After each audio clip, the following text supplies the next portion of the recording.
Buenos días, soy Leonardo Guidi, analista financiero de Conectar Bursátil. Hoy es viernes 26 de enero de 2024 y este es el resumen semanal de los mercados que, como siempre, arranca con Estados Unidos, donde vemos que durante esta semana el Standard & Poor's y el Nasdaq también han venido marcando pequeños, pero al fin y al cabo nuevos récords históricos, mostrando que, que el hecho de que se haya ya revertido la baja desde 2022 y que hayamos ya oficializado el mercado alcista, a pesar de que el mercado alcista viene vigente desde octubre de 2022, esto no quiere decir que porque ya hayamos alcanzado el máximo anterior, ahora va a tener que venir, no sé, otra corrección fuerte. O sea, a ver, puede venir, como puede que no, ese tipo de cosas ya sabemos que son impredecibles, no se pueden anticipar, pero no parece que este vaya a ser el caso, sobre todo teniendo en cuenta que estamos en medio de temporada de balances.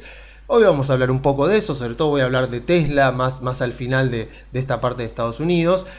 Pero por lo que vemos con lo que se han comportado las cotizaciones a lo largo de las últimas 2-3 semanas, no parece que los inversores, digamos, que en las acciones van descontando en los precios sus expectativas, no parece que estén anticipando malos balances en absoluto. O sea, este hecho de que entremos en temporada de balance y sobre todo la semana que viene, que es la parte más importante donde reportan las compañías más grandes de todas, estamos entrando en esa etapa, en la etapa más álgida de la temporada de balance con récords históricos, con lo cual, tendrían que venir muy mal, ser muy malas las noticias para que el mercado lo tome muy a mal. O sea, parece que el mercado va entrando optimista.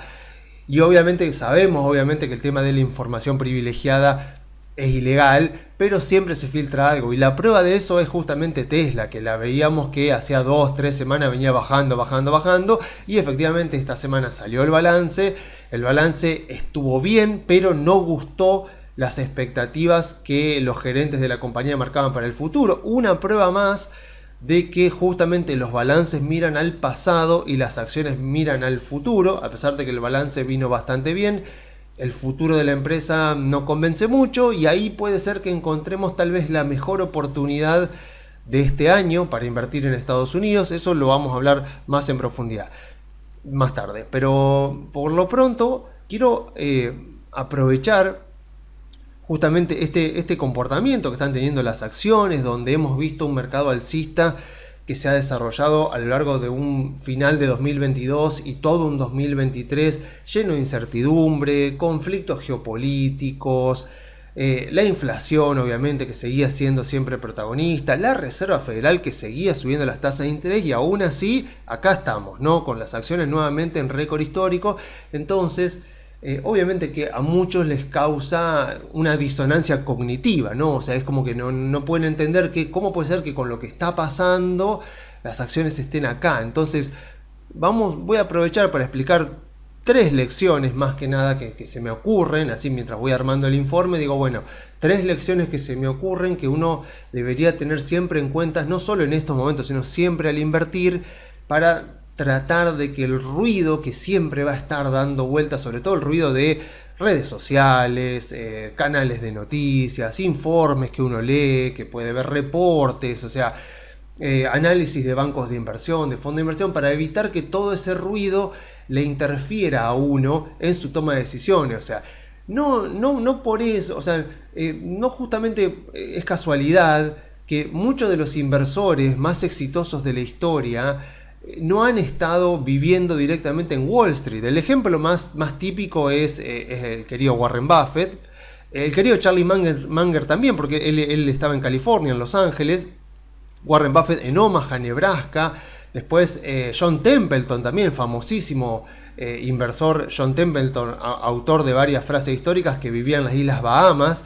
O sea, varios han querido como salir de Wall Street como para tratar de tener una toma de decisiones, un análisis un poco más independiente y no estar tan contaminados por los rumores, por todo lo que se diga en los mercados. Obviamente que se imaginarán que yo estoy hablando de estos inversores, sobre todo Warren Buffett, Charlie Munger, John Templeton, que son inversores que han hecho la mayor parte de su fortuna y los mayores éxitos de sus inversiones los han conseguido a lo largo de la década del 60, del 70, del 80 o incluso de los 90. O sea, ¿Qué quiero decir? En contextos donde la información no circulaba tan rápido como ahora, donde no existía el internet, las redes sociales, con todas las noticias de maneras tan instantáneas. Pero bueno, se entiende la idea de que uno tiene que tratar siempre de tener un pensamiento independiente y de hacer su propio trabajo, para que después uno se haga cargo de su propio portafolio de inversión.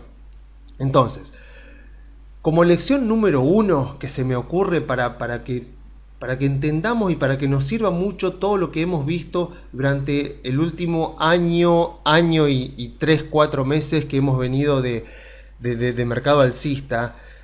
Una de las lecciones que se me ocurren es lo que vengo comentando hace ya muchos informes, y es el tema de que nunca existe en los mercados financieros, ni en Estados Unidos, mucho menos en Argentina, la señal de que todo está despejado, es el momento de invertir, ahora es el momento, ahora contamos con las mayores probabilidades para ganar dinero. Justamente es todo lo contrario. Justamente cuando uno invierte en los contextos más tumultuosos, donde hay más incertidumbre y sobre todo cuando hay más miedo y desconfianza de los inversores, es cuando más probabilidades tiene, si uno compra en esos contextos, es cuando más probabilidades tiene de comprar barato, de comprar acciones subvaluadas. Por eso me interesa un poco lo de Tesla, a pesar de que hoy voy a poder hablar de manera más superficial. Creo que ahí puede haber un caso de subvaluación, pero vamos a necesitar que salga bien el balance completo y no solamente lo que ha salido ahora. Pero quiero enfatizar mucho esto. O sea, no existe la idea de que voy a invertir cuando esté todo despejado, voy a comprar acciones cuando la Reserva Federal baje las tasas de interés, cuando se resuelva el conflicto de Israel con Hamas, cuando se resuelva el conflicto en Yemen, cuando quede claro si China va a invadir Taiwán o no va a invadir Taiwán, cuando esté clara la resolución de la guerra en Ucrania, cuando haya un alto al fuego, que se firme algún tipo de tratado de paz. Bueno, querido, si llegas a hacer eso, no vas a invertir jamás en acciones, jamás, porque nunca va a haber un escenario totalmente despejado, libre de preocupaciones. Y pensemos un poco el siglo XX, o sea, miremos lo que fue el siglo XX. Yo lo mostraba en informes anteriores, el Standard & Poor's a lo largo del siglo XX.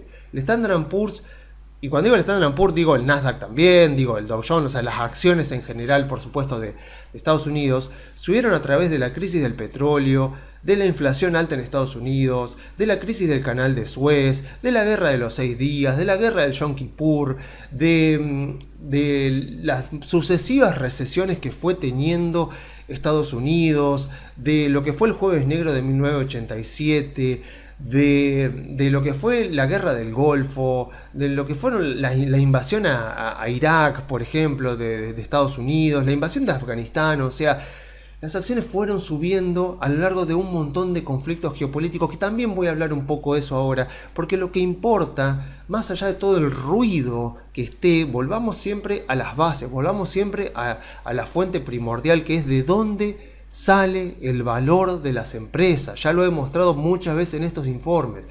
El valor de las empresas sale de sus ingresos, en realidad debería decir de sus ganancias, pero en vez de decir de sus ganancias, yo podría desglosar eso un poquito más y puedo decir que depende de sus ingresos y de su margen de rentabilidad. De sus ingresos y de su margen de rentabilidad van a salir justamente las ganancias de la compañía, pero también como las inversiones nunca se evalúan en el vacío. O sea, yo siempre que invierto, siempre que estoy mirando instrumentos de inversión, tengo que siempre tener en cuenta que siempre hay un arbitraje ahí. O sea, de que ya sea que estoy analizando un bono, una acción, un contrato de futuro, una opción, un warrant, lo que sea, siempre ahí hay un costo de oportunidad. Siempre hay un arbitraje, y eso lo que quiere decir es que nunca las inversiones se evalúan en el vacío, siempre las estoy evaluando en comparación con otra cosa. O sea, siempre, si la tasa libre de riesgo es el 5% como es ahora, no es lo mismo que la tasa libre de riesgo esté en el 1% como hace un par de años.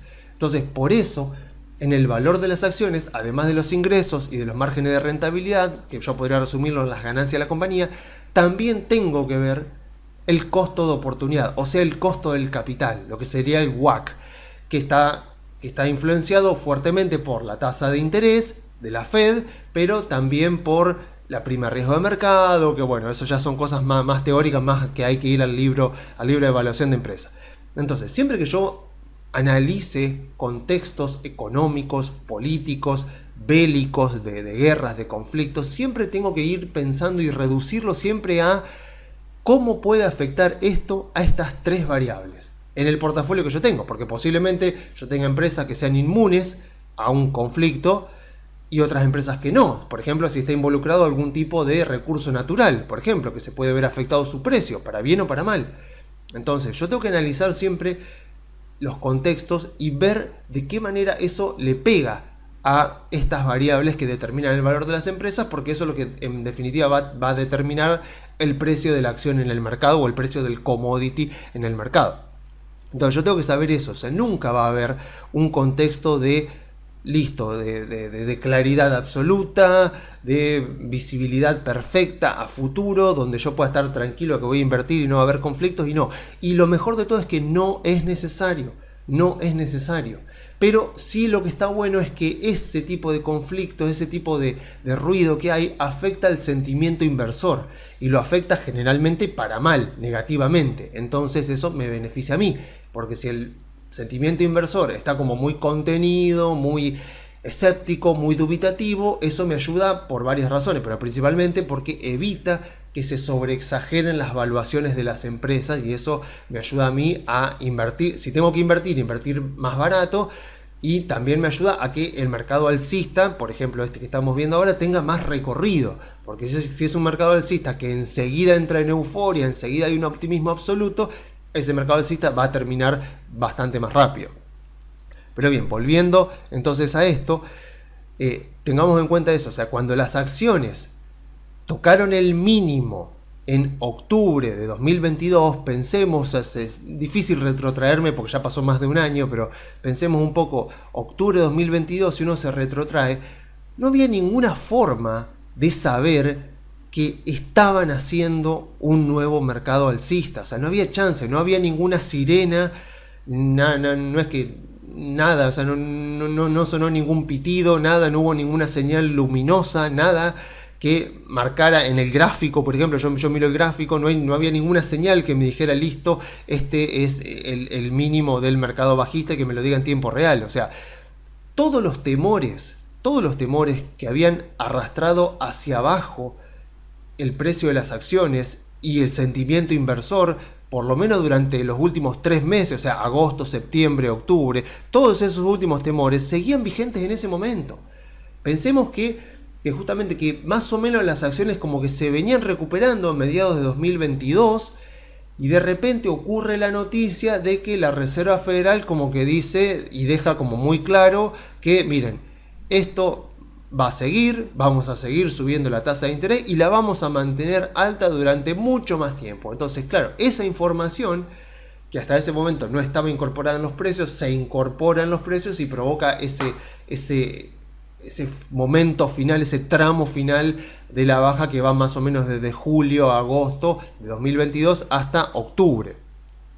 Pero ahí en octubre todo eso seguía vigente, o sea, la inflación de Estados Unidos seguía siendo alta, la guerra en Ucrania continuaba su curso, la Reserva Federal seguía subiendo las tasas de interés y de hecho las siguió subiendo durante bastante tiempo, bastante tramo de 2023, y aún así acá estamos, ¿no? O sea, el mercado alcista siguió su curso, porque no importa lo que está pasando, importa lo que el mercado va descontando que va a pasar a futuro. Si lo que va a pasar a futuro es mejor que lo que está pasando ahora, o es peor, o si esto que está pasando es malo, pero la Reserva Federal va a revertir, y eso es más o menos lo que se iba descontando. Sí, es verdad, la Reserva Federal, estamos en 2023 y está subiendo las tasas de interés, pero ya sabemos que mucho no le queda de subir las tasas de interés, así que ya sabemos que hay más probabilidades de que de a poco las empiece a bajar a que las siga subiendo a 6-7%. Que no les quepa duda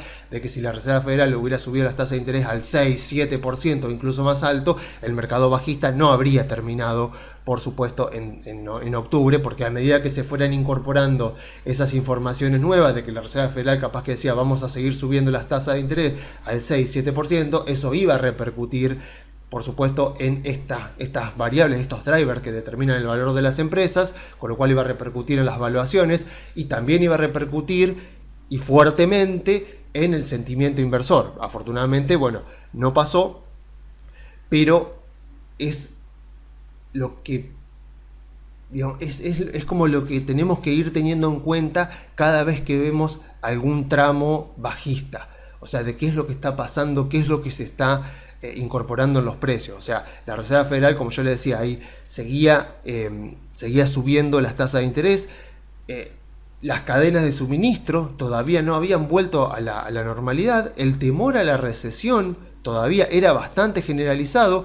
Y encima, también en octubre de 2022, estaba el hecho de que, como ya lo hemos comentado anteriormente, la duración del mercado bajista de 2022 era bastante corta. O sea, si tenemos en cuenta que arrancó el 4 de enero del 2022 y terminó más o menos el 12 de octubre, es una duración muy corta para un mercado bajista, teniendo en cuenta que en promedio, en la historia, por lo menos los últimos 70 años de Estados Unidos, los mercados bajistas han durado más o menos un año y medio. En algunos casos han durado más, como el mercado bajista de la crisis.com. En algunos casos han durado menos, como pasó acá en 2022. Aunque yo ya les digo, yo siempre tengo mis dudas con respecto a 2022 porque yo creo que no estaban dadas las condiciones para que esto hubiera sido un mercado bajista. Creo que fue como una corrección de mercado que se exacerbó por sentimiento inversor, porque la verdad es que cuando yo miro las ganancias de las empresas, cuando yo miro los conflictos, el tema de inflación, todo, o sea, digo, como que las causas no fueron lo suficientemente poderosas para provocar un mercado bajista, y aún así, ahí está, se produjo porque la baja fue mayor al 20%, pero me cuesta mucho encajarlo con las características que tuvieron los otros mercados bajistas, como el de las subprime, el de las .com, el de las Nifty 50 de la década de los 60, el de finales de 1981 más o menos, o del 70 y pico. O sea, me cuesta un poco encajarlo. Entonces, estábamos en un contexto bastante incierto, y aún así comienza un mercado alcista, cuando en realidad en octubre de 2022 lo que se esperaba era la capitulación. Vieron que yo les he mostrado que por ahí que uno miraba el mercado bajista del 2000 o miraba el mercado bajista del 2007-2008, y lo que veía era que el último tramo de la baja era lo que llama la capitulación, donde ya todos los inversores, o por lo menos todos aquellos que venían aguantando estoicamente, que venían soportando la baja, pasaba el tiempo, mes tras mes los mercados bajaban, es como que llega un momento donde se termina de dar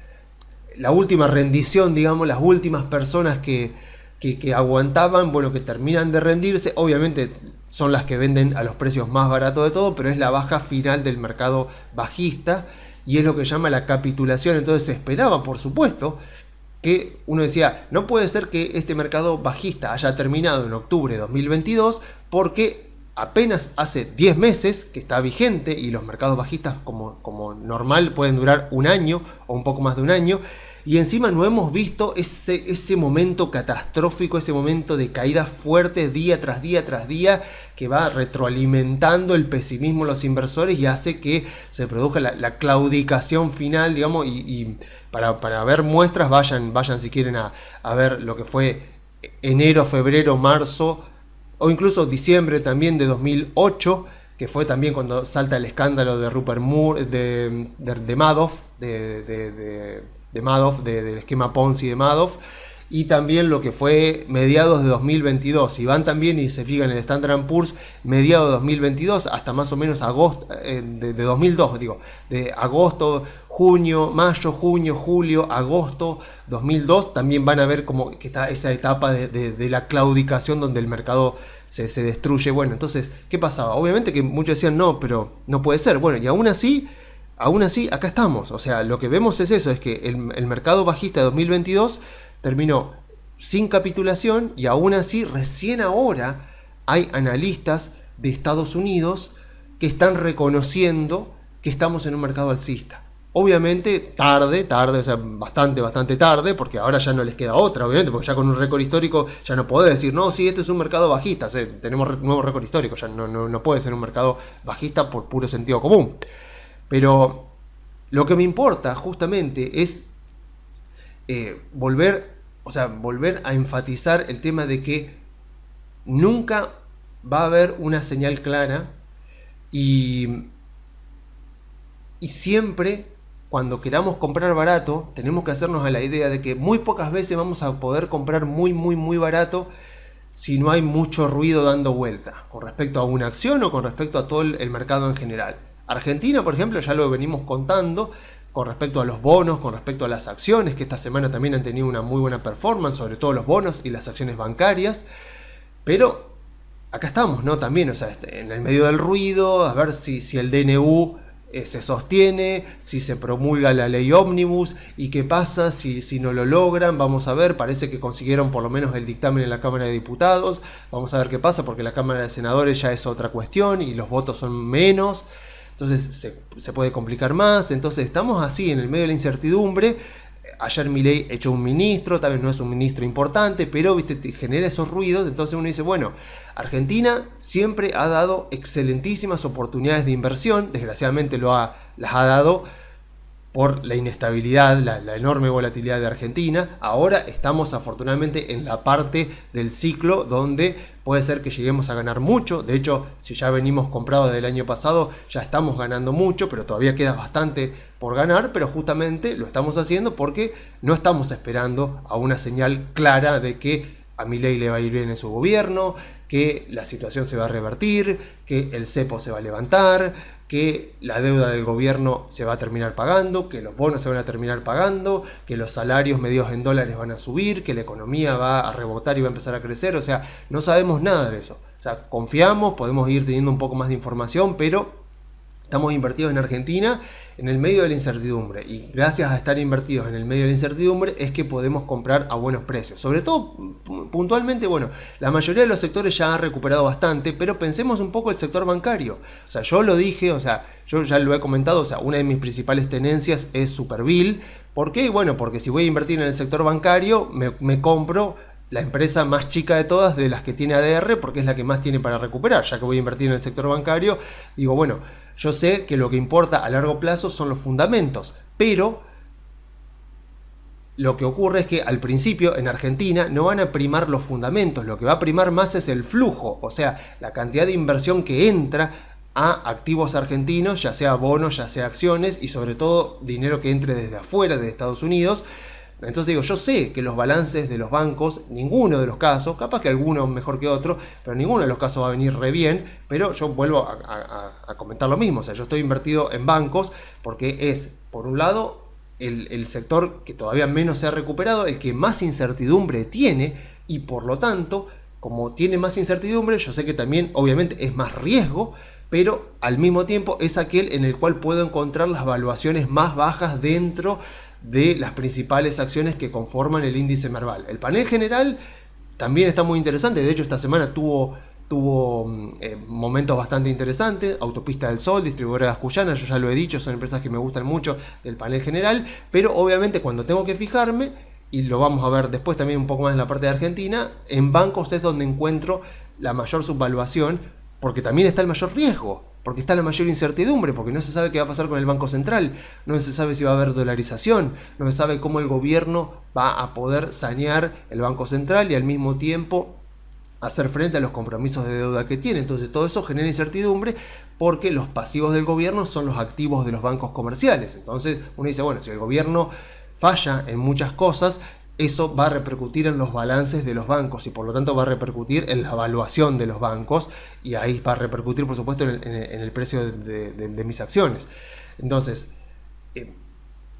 cada vez que veamos un mercado bajista, volviendo ahora a Estados Unidos, sepamos eso, que aquellas personas que a lo largo de 2023, supongamos no a finales de 2022 porque ahí era más complicado porque había más incertidumbre, pero las personas que a lo largo de 2023 fueron ya confiando que lo peor ya había pasado, haciendo sus análisis, mirando las empresas, mirando las tecnológicas, sus ventajas competitivas, su mercado, sus balances, sus crecimientos, sus industrias, todo, aquellas personas que invirtieron en ese contexto que era más incierto que el que tenemos ahora, obviamente que se vieron muy recompensadas. Y eso es algo que me importa mucho de dejarlo en claro, porque ahora estamos en récord histórico, no hay duda, tampoco hay dudas de que no hay burbuja, a pesar de que por ahí he escuchado gente hablando o analistas en YouTube también hablando por ahí de burbuja en Estados Unidos. Digo, bueno, a ver, si la Reserva Federal va a bajar las tasas de interés,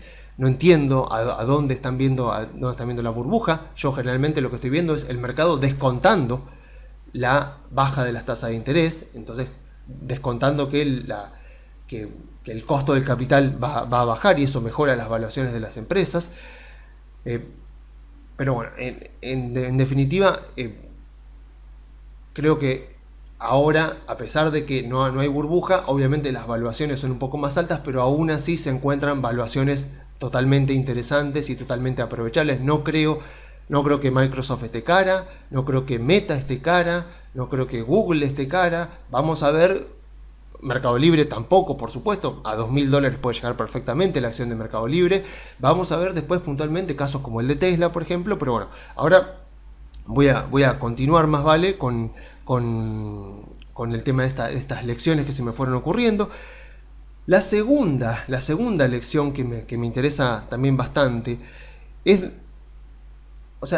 esa tentación que por ahí tenemos nosotros de tratar de adivinar, de tratar de decir, bueno, yo quiero comprar, quiero invertir en acciones, pero tengo que tratar de adivinar a ver cuándo va a venir el próximo mercado bajista, cuándo va a venir la próxima corrección de mercado. Ya lo hemos visto acá, sobre todo en lo que fue esta corrección de mercado de agosto a octubre, a finales de octubre, que es fácil, es tentador que uno vaya a decir eso. Ahora, que realmente lo logres es sumamente difícil. O sea, yo puedo entender que la gente esté tentada, pero le digo, a ver, ¿es posible detectar una corrección? ¿Es posible detectar un mercado bajista? Sí, por supuesto, porque ya lo hemos visto en películas como The Big Short.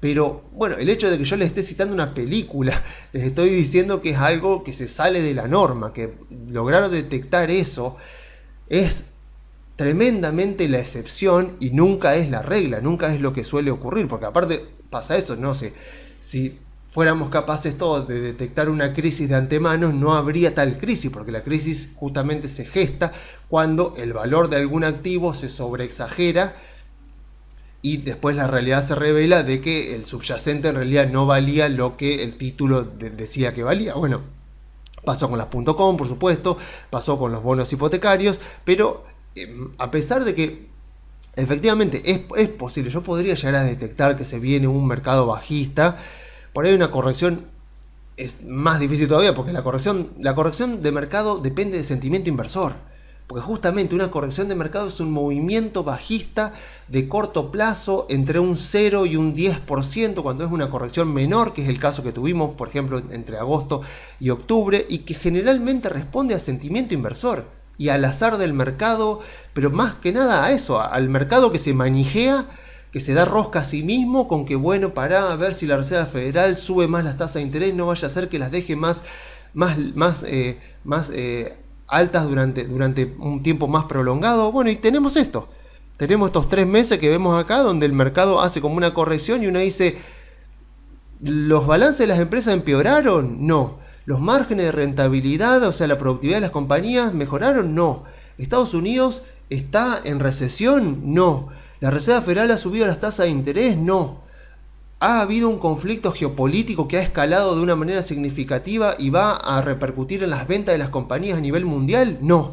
Entonces, ¿por qué bajan las acciones acá? ¿Por qué tuvimos este periodo? Y bueno, sentimiento inversor, azar normal de los mercados se mueven así. Obviamente esto, para aquella persona que va y analiza justamente a ver si estos drivers están siendo afectados por lo que está ocurriendo y concluye de que no, bueno, tiene acá una muy buena oportunidad para aprovechar y comprar a precios menores de los que venía comprando hasta agosto.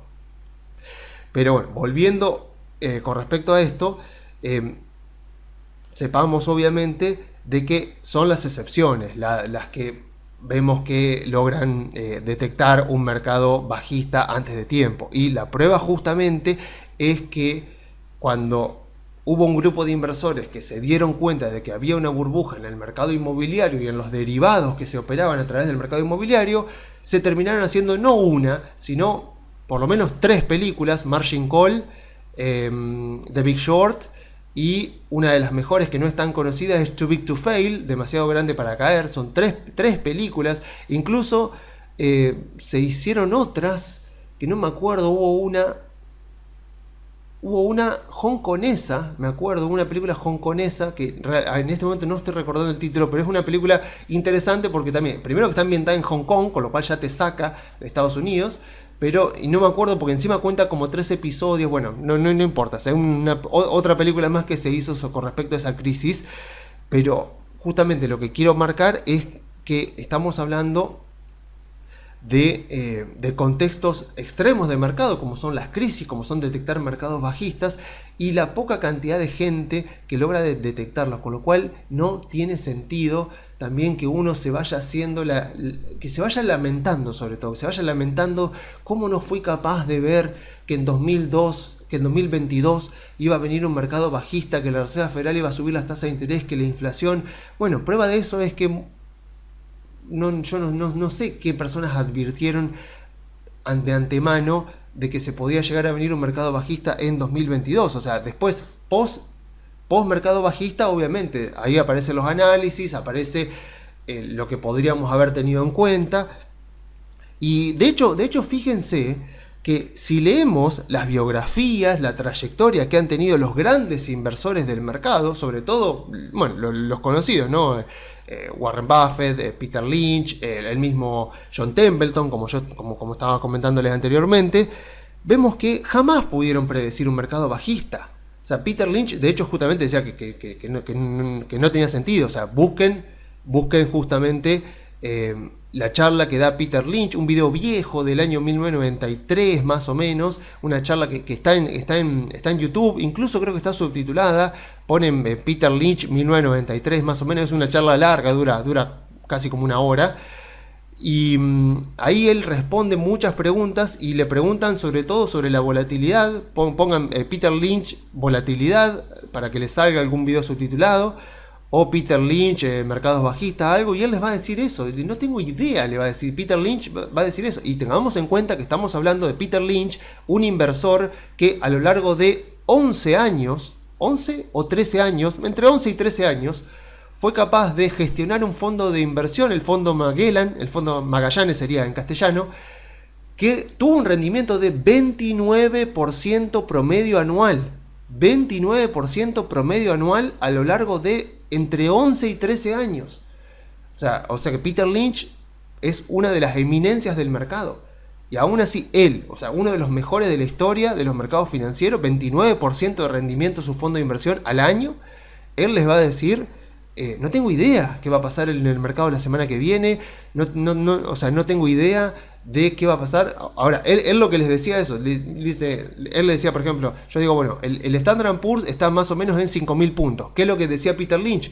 Dice, el Standard & Poor's está más o menos en 5.000 puntos. Yo lo que les puedo decir es que lo más probable es que los próximos 5.000 puntos sean para arriba y no para abajo, lo que decía él. O sea, yo estoy bastante seguro de que lo más probable es que las acciones a lo largo del tiempo suban a que bajen. En Argentina obviamente no ha pasado lo mismo porque no hemos tenido la estabilidad que tiene Estados Unidos, pero me importa mucho marcar esto porque a veces uno cae en esa tentación. Bueno, a ver, ¿cómo puede ser que no puede detectar este mercado bajista? ¿cómo puede ser que, mirá, vino esta corrección y yo quedé metido en esta corrección? Yo había comprado, no sé, principios de agosto y ahora fíjense que vino esta corrección y ahora me tengo que aguantar el mercado bajando. O sea, siempre está esa tentación. Pero cuando uno va a la historia, ve eso, ve que analiza a los mejores, a los más grandes, y ve que no han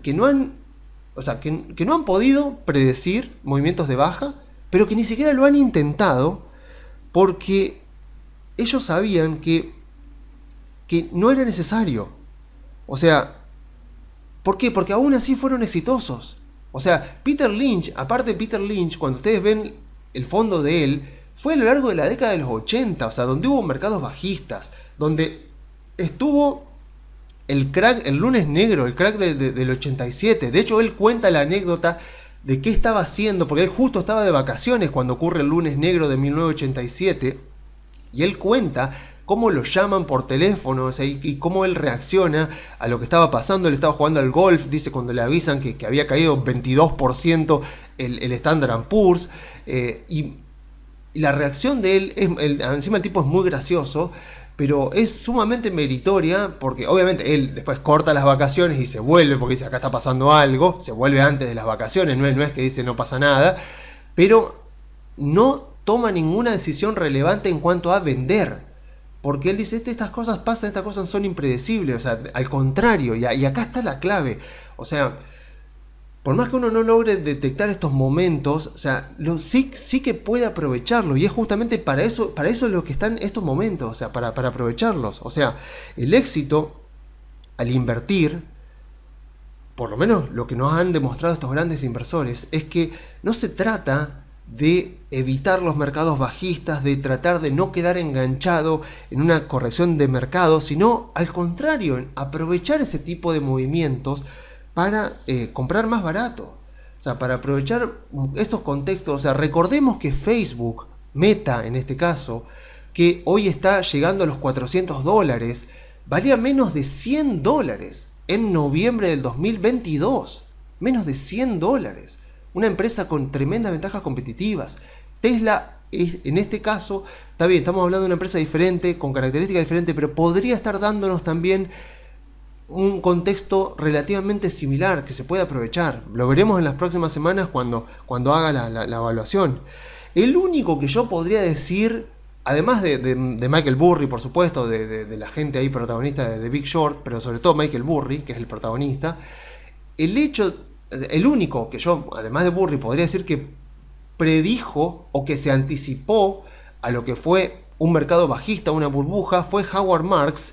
Porque, de hecho, si uno se fija, este memo, vieron que Howard Marks viene escribiendo memos desde la década de los 90. De hecho, hace 2 semanas publicó uno buenísimo sobre, que se llama Easy Money, que habla sobre las consecuencias que tienen en los precios de los activos financieros los contextos prolongados de tasas de interés muy bajas.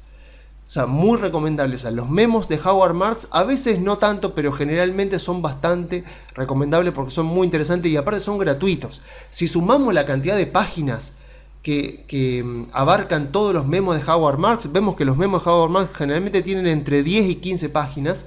Si sumamos todas las páginas, ya está escribiendo más de 1500 páginas. O sea, viene escribiendo desde la década de los 90. Y este memo, que se llama bubble.com, o sea, burbuja.com, si nos fijamos acá abajo, o acá arriba también, vemos que lo publicó a este memo de manera gratuita el 2 de enero del año 2000.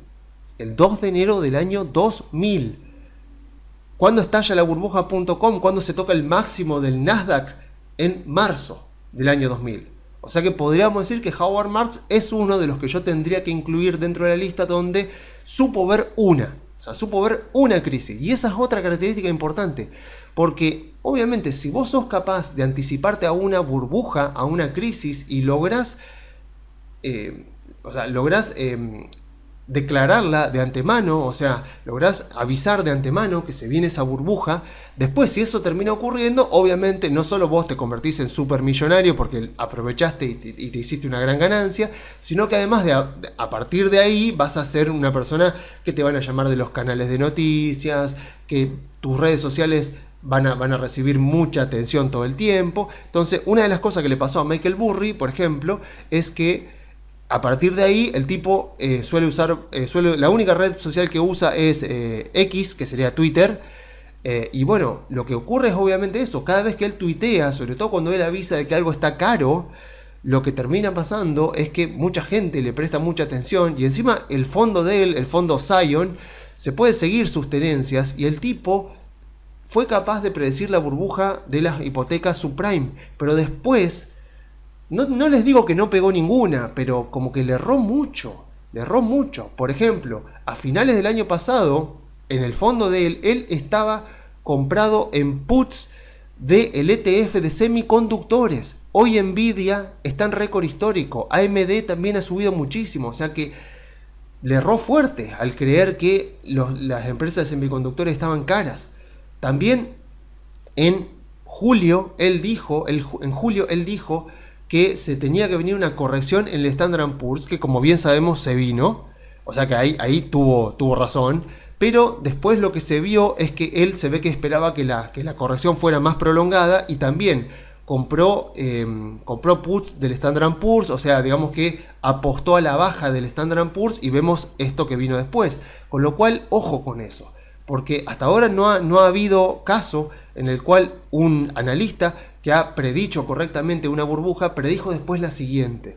Entonces, tengamos muy en cuenta eso, pero por sobre todas las cosas, nuevamente, o sea, no lo necesitamos. No necesitamos tener que predecir crisis, tener que predecir mercados bajistas, tener que predecir correcciones. Lo importante es que cuando vienen las correcciones, sepamos analizar correctamente a ver si esto tiene el poder para provocar un mercado bajista, una mayor caída en las acciones y analicemos de esa manera a ver si los fundamentos de las compañías, o sea, ingresos, márgenes de rentabilidad y costo de capital, están siendo afectados muy negativamente como para ameritar una baja que sea mayor a una corrección del mercado de 1 o 2 meses, sino que amerita una baja mucho más prolongada. Si no es así, es oportunidad de compra. Y si es así, tampoco quiere decir necesariamente que tenemos que salir a vender. Necesariamente, porque como lo hemos visto, los grandes inversores han aguantado durante los mercados bajistas y aún así han sido notablemente exitosos. Ahora bien, de más está decir que si uno aprovecha correcciones de mercado e incluso mercados bajistas para comprar a valuaciones bajas, obviamente que eso no es gratis, o sea, eso requiere templanza, requiere control emocional, en muchos casos requiere nervios de acero, o sea, es como querer comprar Tesla en este momento, ¿no? O sea, todo el mundo hablando mal de la compañía, hablando mal de Elon Musk, hablando de lo complicada que se está volviendo la industria. Entonces, si uno quiere hacer un análisis e ir en contra de ese consenso, uno sabe que bueno, que va a tener que estar muy convencido de lo que está haciendo para poder defenderse, no ante los demás, sino ante sí mismo, la decisión de inversión que está tomando. Imagínense lo que era comprar en 2022. Entonces, obviamente que cuando arranca una baja, nunca uno, por supuesto, sabe que arranca un mercado bajista. Siempre arranca como corrección. Vos decís, bueno, esto es una toma de ganancia. Después de toma de ganancia puede ser, bueno, esto es una corrección menor. Después de repente cruza el 10% y vos decir, apa, esto es una corrección mayor. Che, no me estaré perdiendo de algo. No habrá algo que no esté teniendo en cuenta. Y de repente baja el 20% y uno dice, la miércoles estábamos en un mercado bajista. Ahora veo que me estoy dando cuenta. Entonces la clave justamente es hasta dónde va a llegar y cuánto va a durar. Entonces, claro, como les comentaba recién, ¿no? O sea, cuando uno está en una corrección de mercado, que es siempre el inicio, donde uno arranca, lo que uno se pregunta es, a ver, ¿está pasando algo en el contexto, en la economía, en la política, en las finanzas internacionales, en los sucesos que están ocurriendo en el mundo, que va a afectar negativamente a los drivers que determinan el valor de las empresas? Al principio, obviamente, si uno concluye que es una corrección de mercado, dice no. Pero de repente, obviamente, uno a medida que va transcurriendo, yo me retrotraigo a lo que fue 2022, uno dice, a ver, la Reserva Federal está subiendo las tasas de interés, la inflación todavía no cede, está bastante alta, eso va a afectar a las ganancias de las compañías, a los ingresos de la compañía. y por lo tanto, como es un contexto de alta inflación para países desarrollados y encima a nivel bastante mundial, uno dice, esto va a afectar también a los márgenes de rentabilidad. Entonces teníamos ahí el combo completo, ¿no? O sea, el costo de capital subía, los ingresos de las compañías bajaban o subían, pero menos que la inflación.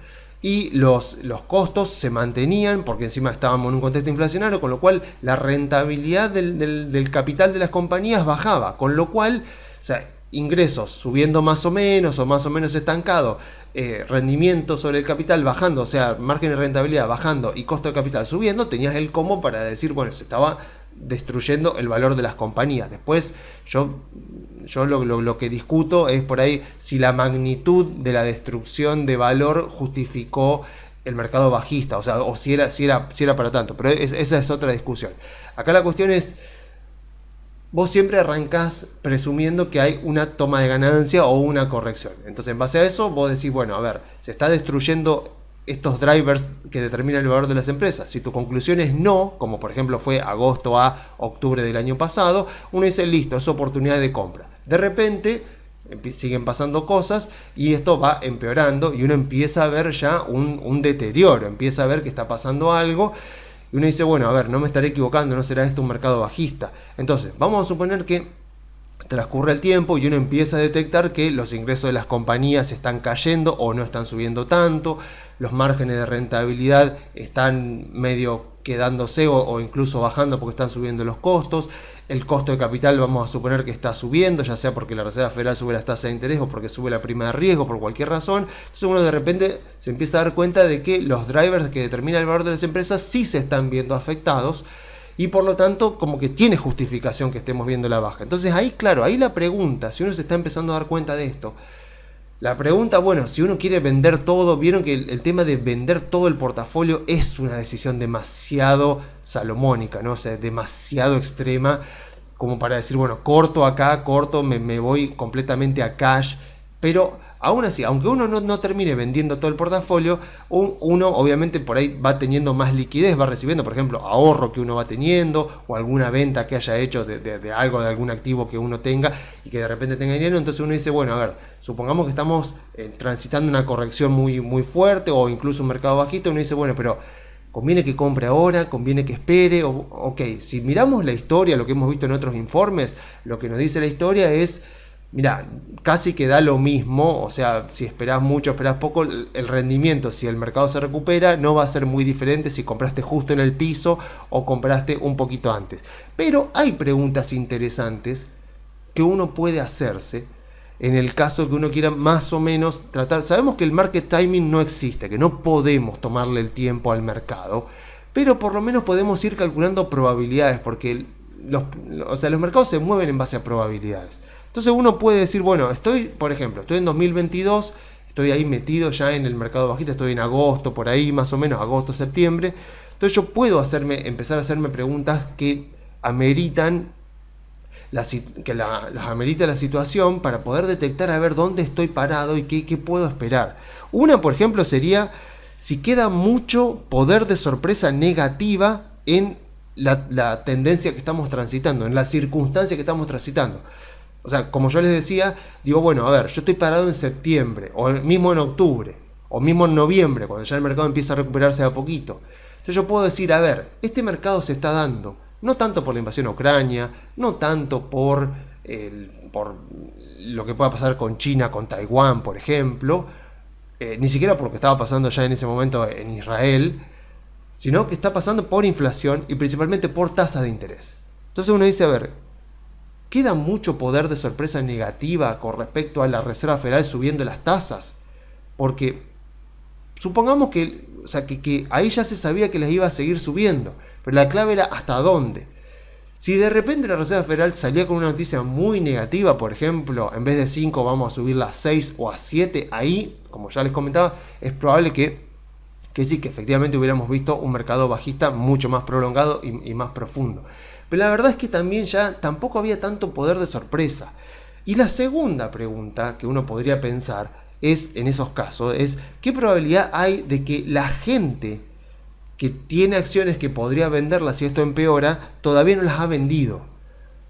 Y podemos preguntar lo mismo ahora, lo podemos hacer más adelante, estas mismas preguntas, preguntarlas ahora que estamos en récord histórico. Entonces, ok, o sea, yo entiendo que no nos hubiera servido tanto en 2022, o sea, porque no nos va a decir sí, no hay poder de sorpresa, porque en todo caso es subjetivo. Soy yo el que dice, me parece que sí, me parece que no, pero no tengo una forma de medir eso. Pero más o menos, si uno tiene experiencia en el mercado, puede decir, a ver, ¿qué probabilidad hay que la Reserva Federal siga subiendo las tasas de interés y sea mucho más de lo que el mercado está esperando? ¿O qué probabilidad hay que ya 10 meses de mercado bajista ya mucha gente no haya vendido sus acciones? O sea, esta segunda pregunta por ahí es menos importante. Creo que la más importante es la primera. Es decir, a ver, ¿qué posibilidad hay de que, ok, teniendo en cuenta que este mercado bajista es principalmente porque la Reserva Federal ha subido muchísimo las tasas de interés y ha provocado un enorme pesimismo en el mercado, además de que los balances también venían peor de lo que había sido 2021, la cuestión era, bueno, a ver, ¿cuánto más puede empeorar la situación? ¿Cuánto más puede la Reserva Federal subir las tasas? Si viene una recesión, ¿cómo puede ser de profunda? Y la verdad que no había tampoco tanto, porque los datos en ese momento no mostraban un deterioro muy grande, sobre todo en el empleo, por ejemplo, en la actividad económica. Entonces tampoco había mucho margen. Entonces, si nos hacemos esa pregunta, por lo menos no vamos a poder tomarle el tiempo al mercado, pero más o menos podemos tratar de calcular, bueno, qué tan cerca estaremos del piso. En el 2002, por ejemplo, lo que pasaba era de que, bueno, venía, imagínense que estamos hablando del 2002 y el mercado bajista comenzó en marzo del 2000. Ya venían, viste, 2 años de mercado bajista. Claro, ¿qué pasa? El mercado dice, bueno, ya estaremos cerca del piso. Claro, salta el escándalo de Enron, salta el escándalo de WorldCom también. Entonces, encima que venía la tendencia bajista el 11 de septiembre del 2001, la incertidumbre, la invasión a Afganistán, o sea, conflictos en el Medio Oriente, o sea, ya que generaban mucha incertidumbre, no afectaban tanto el valor de las compañías, un conflicto en Afganistán o en Medio Oriente, pero bueno, generaba incertidumbre, pero claro, cuando cae el conflicto de Enron, la estafa de Enron y después WorldCom también, lo que termina pasando es que el Congreso de Estados Unidos dice, bueno, tenemos que revisar las leyes y cambiar las leyes para las empresas cotizantes. Obviamente, en el 2001, eso no estaba descontado en los precios. De repente ocurre eso y se empieza a incorporar en los precios. ¿Qué es lo que puede llegar a pasar con el cambio de regla de juegos que el Congreso de Estados Unidos está planteando? Y ahí tenemos la parte final de ese mercado bajista tan prolongado hasta mediados del 2002, cuando después arranca ya sí el mercado alcista, una vez que está promulgada la ley, que ya queda definida las nuevas reglas de juego, ya el mercado ya puede como decir, bueno, listo, ya está, esta etapa ya terminó y ya pueden arrancar nuevamente a subir las acciones. Entonces, eso es a lo más que podríamos aspirar en un contexto de mercado bajista. Tratar de analizar, bueno, a ver cuánto poder de sorpresa. Y lo mismo ahora. Yo puedo pensar, bueno, estoy acá, estoy en mercado alcista, estoy en récord histórico. Entonces yo puedo pensar, digo, a ver, ¿cuánto poder de sorpresa positiva hay en cuanto a los drivers que determinan el valor de las compañías? Por ejemplo, con que la Reserva Federal baje las tasas de interés tal vez más rápido de lo que ha dicho. La verdad que no sé si hay mucha sorpresa ahí. Sí la hubo, por ejemplo, en el 2019. Ahí hubo poder de sorpresa positiva porque la Reserva Federal en diciembre de 2018 subió las tasas de interés, bajaron mucho las acciones y en enero de 2019 la Reserva Federal dijo no vamos a subir más las tasas de interés. Ahí sorprendió a la Reserva Federal y el mercado tuvo un año espectacular en 2019. Pero también puedo preguntarme, bueno, a ver, ¿qué poder de sorpresa positiva tienen las ganancias de las compañías, los ingresos de las compañías, los márgenes de rentabilidad de la compañía? Y ahí creo que tienen bastante poder de sorpresa positiva con respecto a 2024, porque todavía no hay mucho optimismo con respecto a este mercado alcista, con respecto a lo que pueda llegar a pasar este año con la economía de Estados Unidos. No se habla más de recesión, pero tampoco se habla de un súper florecimiento económico para Estados Unidos, pero creo que ahí sí hay margen de sorpresa positiva. Y justamente eso lo quiero enlazar con la tercera lección que me parece importante destacar en este caso, que es la de que un récord histórico no significa que el mercado esté caro. A mí me da no sé qué la gente que dice, el mercado está en récord histórico, no voy a comprar porque está todo muy caro. O sea, no, Lo caro o lo barato lo determina la valuación de una compañía. Entonces, lo que vos tenés que ver no es si la compañía está en récord histórico o no.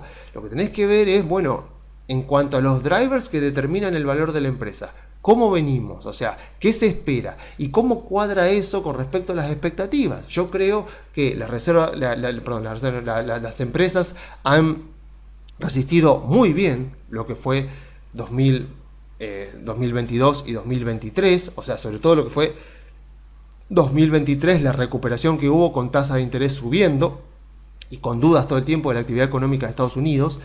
Creo que lo resistieron muy bien y que están muy bien preparadas, y creo que a pesar de eso hay bastante poder de sorpresa positiva, que los balances, no sé si los balances de ahora, pero sí los balances a lo largo de este año van a sorprender, porque encima van a bajar las tasas de interés y eso...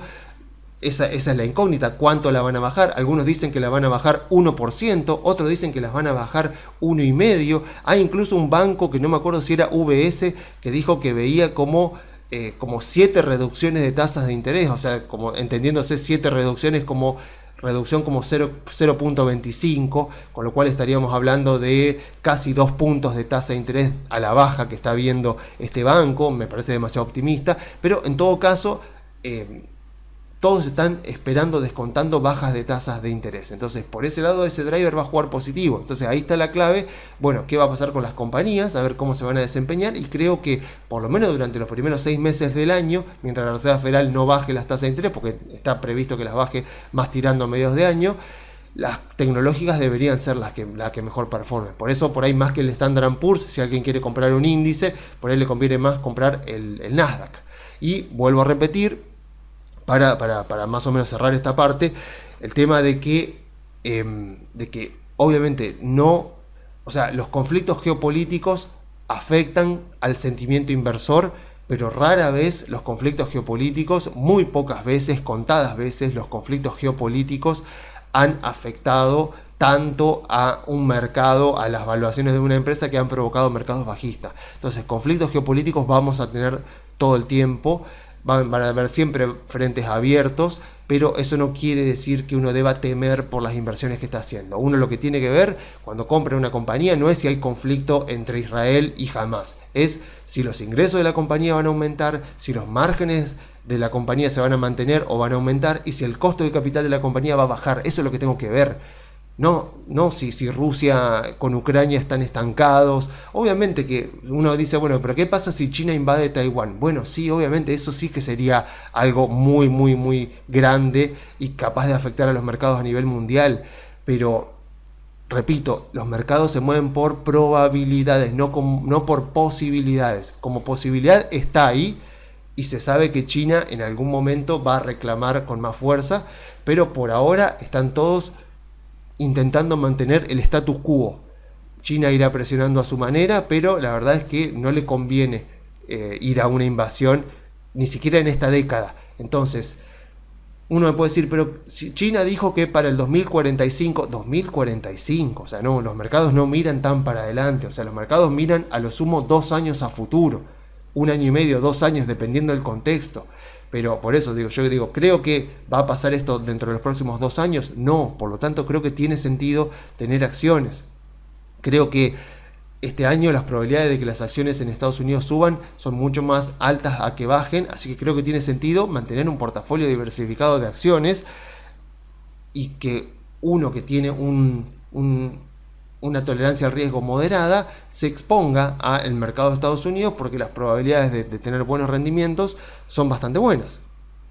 Y terminada entonces la parte general de Estados Unidos, quiero hablar puntualmente un cachitito, pues la verdad que ya llevo casi 1 hora de video, otra vez se me está haciendo demasiado largo. Quiero hablar un cachitito de Tesla, donde se ve un poco lo que decíamos hace un rato con respecto a que ya el mercado venía asumiendo, veíamos acá la cotización, y ya vemos que desde que arranca 2024 ya el mercado venía, se habrá ido filtrando un poco de información, y el mercado ya venía como anticipando que el balance iba a venir mal.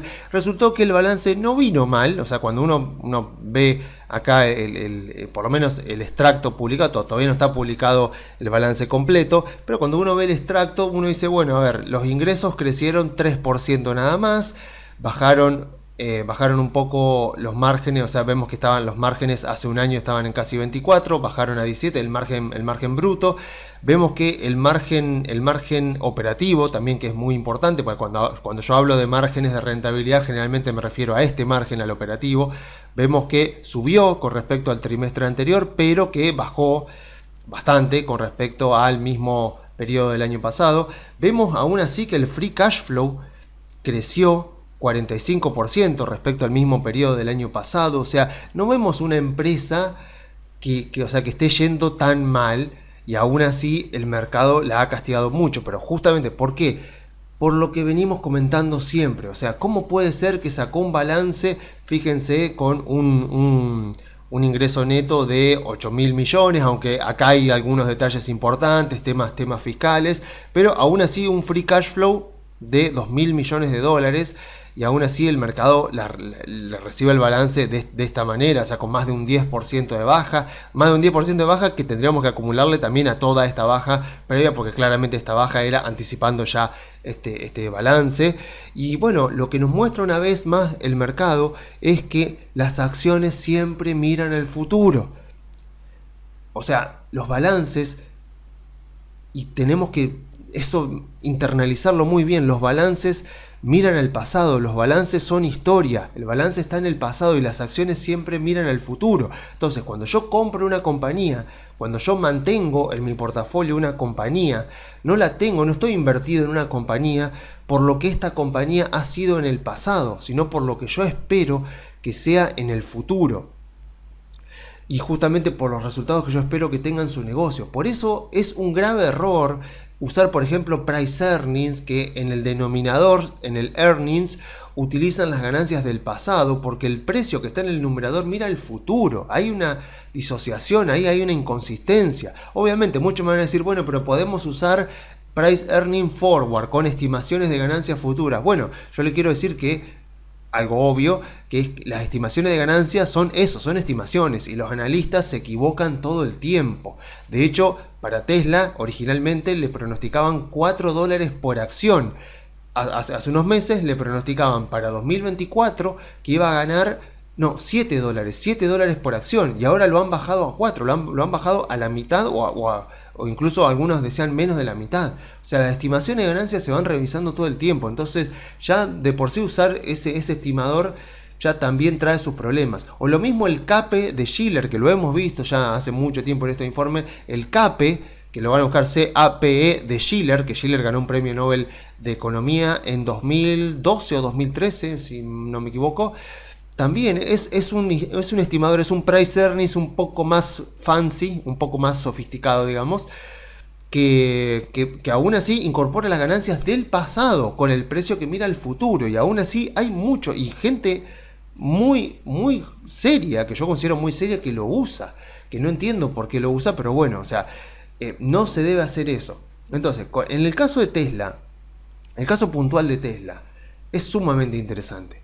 Porque yo no espero que esto termine acá, yo espero que el mercado la va a seguir castigando, porque eso es lo que pasa siempre cuando una compañía de repente pasa a estar como en el objetivo, en la mira del mercado, como una compañía mala, como una compañía a la cual se la va a castigar porque la gerencia no ha sido capaz de satisfacer a los inversores, cuando muchas veces la gerencia puede hacer lo mejor posible, y capaz que es un tema de la industria de ese momento, algo que está fuera de su control, pero que se puede igual encaminar con decisiones de la gerencia de aquí en adelante, que es exactamente lo que pasó con Meta en 2022, y lo voy a seguir diciendo muchas veces porque es un excelente ejemplo el de Meta en 2022, cómo el mercado puede volverse tan ineficiente con respecto a una compañía, y puede ser que esté pasando con Tesla durante este momento, en este año, aunque todavía es muy precipitado para decirlo. O sea, lo que yo veo es que si el mercado se ensaña con Tesla y la sobrecastiga, como ocurrió con Meta en 2022, puede Tesla convertirse en una oportunidad de inversión sumamente interesante en este 2024. O sea, obviamente no hay que apresurarse, lo repito, o sea, no hay que actuar emocionalmente, no hay que salir a comprar ya mismo, todo pensando en eso, no, lo que hay que agarrar es actuar de manera racional, de manera sensata, hay que a hacer la evaluación, básicamente, que es lo que voy a estar mostrando, no sé si la semana que viene, pero a lo sumo en 2 semanas creo que ya el balance va a estar bien publicado, así que ya va a estar disponible. Entonces se hace una evaluación, se proyectan a futuro escenarios conservadores, se hace una simulación de Monte Carlo, y a partir de ahí, sabiendo que la empresa tiene un negocio sólido, una gerencia que está acorde al puesto que está desempeñando, entonces se puede determinar si hay una subvaluación o si es correcto que el mercado la haya castigado tanto. Pero por lo que he visto en mi experiencia y que lo hemos mostrado incluso en estos informes, allí donde hay sangre en el mercado financiero, es un lugar al que tenés que ir a buscar. No necesariamente vas a encontrar la perla, vas a encontrar ahí el oro escondido, pero tenés que ir a buscar. Si vos ves que el mercado se está ensañando fuertemente con una compañía, y repito, puede ser que el mercado se ensañe con justa causa con una compañía que es una porquería. Por ejemplo, está esta compañía argentina Satellogic, S-A-T-L, creo que es el código. No lo voy a mostrar ahora porque se me hace demasiado largo el video. Que es una compañía que la verdad que está funcionando mal, está quemando capital, encima el CEO es bastante de izquierda, con lo cual tiene esa ideología de que a los accionistas tal vez no hay que satisfacerlos tanto. Entonces está bien que el mercado se ensañe con ese tipo de compañías porque no tienen ventajas competitivas fuertes, no están creciendo, no están ganando dinero para los accionistas, están quemando capital, están quedándose sin reservas de capital y en algún momento ese tipo de empresas quiebra. Pero en otro tipo de casos, como puede ser el caso de Tesla, vos tenés una empresa con fuertes ventajas competitivas, con una gerencia idónea, que pertenece a una industria que está creciendo. Entonces uno dice, che, a ver, acá puede haber valor, acá puede ser que el mercado esté exagerando con respecto a esta compañía, porque puede ser que esté tomando el escenario más negativo posible contra una compañía que ha demostrado ser muy buena y que además se nota que tiene ventajas competitivas buenas. Y vuelvo a repetir, es lo que pasaba con Meta en 2022. Entonces ahí uno puede buscar. Y la buena noticia es que esto, como ya les digo, no es algo que pasa un día y ya la semana que viene vamos a ver a Tesla rebotando, sino que cuando el mercado se ensaña y castiga mucho a una compañía, no suele ser algo de un día o de una semana, sino que suele ser un periodo que puede llegar a durar varios meses, incluso a veces más. Entonces ahí está la cuestión. En el caso que la empresa sea buena, bueno, rápidamente debería el mercado darse cuenta con un balance más, con 2 balances más, pero bueno, capaz que durante 6 meses está la compañía dando vueltas ahí, como que no va para ningún lado. Bueno, justamente porque el mercado está decidiendo a ver si efectivamente exageró con la baja o si la compañía realmente amerita justamente estar así, que su valuación haya caído tanto y que incluso caiga mucho más. Entonces, justamente en este tipo de casos, lo que tenemos que hacer es aprovechar este tiempo que nos da el mercado, donde puede ser que la empresa esté injustamente subvaluada. Entonces ahí podemos hacer la evaluación, hacer una simulación, analizar bien la empresa en profundidad para determinar si efectivamente amerita una inversión. Y después de eso, vuelvo a repetirlo siempre, viene la etapa de paciencia y de quedarse quieto a la espera de que la empresa demuestre las ventajas competitivas que tiene y que nunca perdió, o que perdió pero bueno, que la gerencia igual se las arregló para salir del paso. Además, obviamente, de esperar el cambio del sentimiento inversor con respecto a esta compañía, porque en este momento yo no veo a nadie diciendo que Meta es una porquería, que nadie usa Facebook, que nadie usa Instagram, que nadie usa WhatsApp, como se decía en 2022. Yo no lo veo, no veo a nadie diciendo eso, pero en 2022 sí lo decían. Ahora piensen ustedes las cosas que se pueden estar diciendo, sobre todo fíjense en redes sociales como en Twitter, las cosas que se pueden, irónicamente, ¿no? Cuyo dueño es Elon Musk, las cosas que se pueden estar diciendo con respecto a Tesla. Bueno, piensen todas esas cosas y hagamos la evaluación y después proyectemos y vayamos viendo lo que va pasando a lo largo de todo este año e incluso tal vez el año que viene. Y van a ver cómo puede ir cambiando el sentimiento inversor si es que justamente la compañía realmente tiene las ventajas competitivas y demuestra que le puede dar la vuelta a la situación y demuestra que el valor es mucho más alto que el que el mercado le está dando. Entonces, como para resumir, un análisis profundo de la empresa, más una valuación conservadora, más un análisis de escenarios a través de una simulación de Monte Carlo, más comprar la empresa a una valuación muy baja cuando el mercado la está odiando, creo que es de sentido común que aumenta mucho las probabilidades de estar haciendo una inversión cuya rentabilidad va a ser muy superior a los índices y cuyas probabilidades de fracaso son pocas. O sea, son esos momentos raros del mercado donde uno dice, si querés más rentabilidad tenés que asumir más riesgo. Bueno, a veces no. A veces cuando agarrás una compañía muy subvaluada, haces una evaluación, haces escenarios futuros, te das cuenta de que la compañía está muy subvaluada, tenés esos momentos en los cuales podés decir, bueno, yo puedo comprar acá y sé que las probabilidades de perder dinero son bajas y la potencial rentabilidad que puedo llegar a tener es muy alta. Capaz, no sé, todavía no sé porque no vi el balance completo, capaz que Tesla sea una de esas compañías de este año, veremos, capaz que dentro de 2 semanas hago la evaluación y les digo, ¿saben qué? Me equivoqué, hice la evaluación y esta empresa está cara o está bien que valga esto, bueno, veremos. Mi intuición me dice que capaz que no, pero veremos. Tenemos que ser muy conservadores con la evaluación a futuro y vamos a ver qué es lo que dice el mercado dentro de unas 2 semanas más o menos cuando pueda hacer la evaluación. Entonces, bueno, para terminar brevemente vamos a hablar de Argentina porque mucho no hay para decir porque las cosas no han cambiado tanto. Vamos a ver el Merval. O sea, esta fue una gran semana, les repito, fue una gran semana para Argentina. Veo que hoy Galicia subió 4 y pico en dólares, mientras que Superville casi que bajó, o sea, no se movió mucho, está bien, o sea, no necesariamente los bancos se van a mover todos iguales, pero esta ha sido una gran semana para los bancos. Vuelvo a repetir, o sea, yo estoy invertido en bancos, no porque crea que el próximo balance va a ser espectacular, sino porque creo, como lo muestra este gráfico, que me encanta, que, primero, ¿por qué me gusta mucho este gráfico? Este gráfico te muestra digamos, todos los globitos que vemos que son las acciones argentinas, todos los globitos que están, los círculos que están debajo de esta línea son acciones argentinas que todavía en dólares están abajo de el máximo histórico de 2018, de enero de 2018. Y todas las que están a la izquierda de esta línea, que son las que están, todas las que están acá, son las que todavía están abajo del precio que tenían en las PASO de 2019, el fatídico lunes después de las PASO, donde el mercado se cae 50% en dólares. Entonces, las que están acá en este cuadrante son las que no solo están debajo del récord histórico de 2018, sino las que además también están abajo de 2019. Y vemos acá justamente que las que están más abajo de todas, vemos que hay un sector claramente representado en verde, acá en circulitos verdes, que es el sector bancario, que es el que todavía nos muestra esto. Está Sami también, está Teco, está CBH, como empresas que todavía no han recuperado ni siquiera el valor en dólares que tenía en 2019. Entonces, cuando yo les hablo de empresas rezagadas, todo me refiero justamente a estas.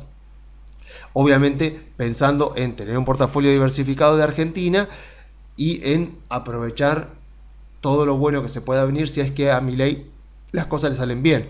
Bueno, esta semana el AL30 llegó a $40. O sea, el AL30 cruzó ese límite psicológico de los $40. Las acciones bancarias subieron, Autopista del Sol también subió, muchas empresas del panel general subieron, con lo cual está empezando a entrar flujo a las acciones argentinas. De vuelta, no estamos esperando que el próximo balance sea bueno, sino que el balance... No, o sea, yo no estoy esperando que el balance, no sé, publicado en febrero de 2024 o en abril de 2024 sea bueno, sino el de 2025 sea bueno. Pero tengo que comprar ahora, porque la subvaluación está ahora y dependo obviamente de toda la incertidumbre que está en el medio, de que a Milei más o menos las cosas le salgan bien.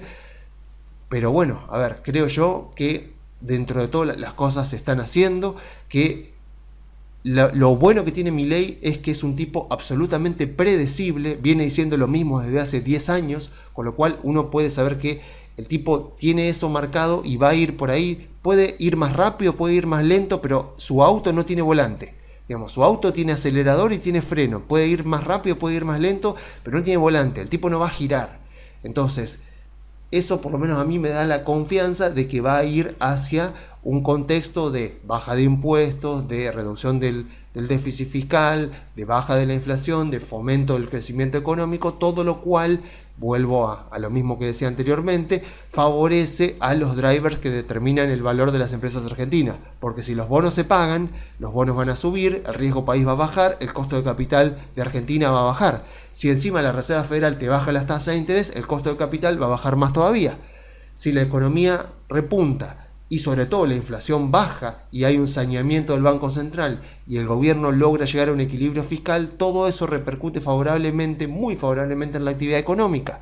Eso favorece los ingresos dolarizados, digamos los ingresos reales, podríamos decir, ajustados por inflación de las compañías, y podríamos decir que también la quita de regulaciones, la quita de cepo, sobre todo la quita del cepo, va a mejorar la rentabilidad de las compañías, con lo cual es todo a favor de tener empresas argentinas en este momento, siempre y cuando uno se aguante el riesgo. Esto no es gratis, como ya lo hemos dicho muchas veces, esto es alto riesgo. Hay subvaluación en Argentina, si es que uno considera que este escenario que acabo de describir es más o menos probable. El riesgo es alto, la volatilidad va a ser alta, por supuesto, pero bueno, la rentabilidad que uno puede obtener también puede ser muy alta. O sea, ya todos los que hemos tenido acciones argentinas desde más o menos el tercer trimestre del año pasado, hemos visto muchas muy buenas rentabilidades, no exentas de riesgo, no exentas de volatilidad, por supuesto, pero en definitiva cuando uno mira, con el paso de los meses, las rentabilidades han sido muy positivas y le han ganado los bonos, le han ganado la inflación, le han ganado al dólar, todo, porque eso pasa con las acciones argentinas. Si estoy asumiendo el mayor riesgo posible al invertir en acciones argentinas, que no hay riesgo mayor que ese, obviamente tengo que ser recompensado y si las cosas van bien voy a obtener el mayor rendimiento con respecto a todos los otros instrumentos. Y eso es lo que está pasando ahora con las acciones argentinas y lo que yo creo que es muy probable que siga pasando, pero que no estamos exentos en absoluto de riesgo. O sea, si uno está dispuesto a asumir el riesgo, acá están las empresas más subvaluadas. Las empresas más subvaluadas serían todas las que están acá, todas en esta parte de abajo. Sobre todo estas de acá, no sé si decir subvaluadas, porque después hay que ver casos particulares. Yo creo que los bancos sí, pero me aguanto el riesgo, porque sé que también hay muchas dudas con respecto a eso, pero en todo caso también están todas las de acá abajo, que son todavía las que no llegaron al récord histórico de 2018, al récord de Macri de 2018. Tenemos a Edenor acá, tenemos a Distribuidora Gas Cuyana acá, que son dos empresas que me gustan mucho, tenemos a Mirgor, que me encanta, tenemos también a Transener, que está acá también, que me gusta mucho. O sea, hay empresas muy buenas también, con drivers mucho más definidos que los bancos, por ejemplo, que también están relativamente más baratas que otras empresas, como puede ser, ya les digo, Aluar, que está acá arriba, ni que hablar las que aparecen acá abajo, Molino, Habana, Texar, o sea, que son empresas que ya se salieron de escala porque están mucho más arriba que el récord histórico de 2018. Así que bueno, acá estamos entonces, o sea, este es el panorama de las acciones argentinas. Yo les recomiendo, si quieren seguir viendo este gráfico actualizado, sigan a este usuario que, bueno, el nombre es una ecuación matemática y su arroba de Twitter es JohnGalIs con guiones bajos en el medio. Síganlo porque él es el que publica este tipo de gráficos y aparte publica otros gráficos sumamente interesantes. Pero bueno, en todo caso, la conclusión es esa, seguimos viendo oportunidades muy interesantes en acciones argentinas, siempre y cuando sigamos estando dispuestos a asumir el riesgo y la volatilidad que los próximos meses van a traer. Así que bueno, yo finalmente entonces me despido dejándole las vías de comunicación. Se pueden comunicar enviando un mail a info@conectarbursatil.com.ar.